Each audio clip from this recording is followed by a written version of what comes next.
In today's video, I'm going to teach you how to improve your Facebook sales funnel 5 minutes.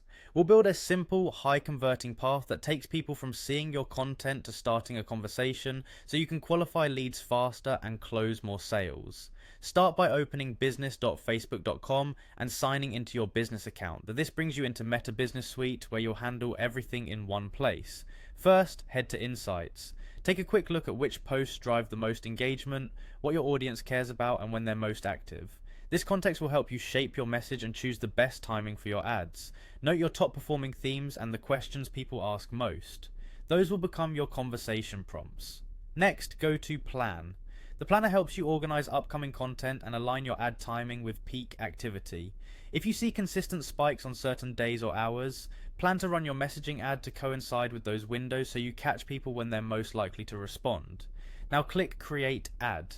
When the objective options appear, choose Get More Messages. This objective is designed to start conversations in Messenger, Instagram, or WhatsApp, which is perfect for moving prospects from awareness to consideration without forcing a website visit. Open the message template section. Templates are where your funnel gets efficient. They let you greet people professionally, present clear next steps, and capture the right details up front. Click Create New to build a fresh template tailored to your offer. Give it a clear name you'll recognize later, write a friendly greeting, state your value in one sentence, and add quick reply buttons that reflect common intents, like pricing, availability, booking, size or color options, or shipping and returns. Add a short follow-up question that qualifies interest, such as budget range or timeline, and keep each message concise to reduce friction.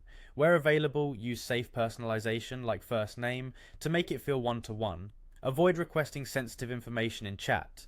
Keep it to basic details you need to serve the customer. Edit the template until it reads naturally, then save. Use the preview to check tone, spelling, and how the quick replies look on mobile. Make sure your call to action is clear and that each reply routes to a helpful answer. Before you publish, double check your audience, placements, and budget. Start with a modest daily budget and plan to iterate based on performance. When everything looks good, click publish. That's it. By pairing insights with a well-structured message template and a message's objective, you've tightened your Facebook sales funnel and made it easier for prospects to move from seeing your content to starting a conversation that leads to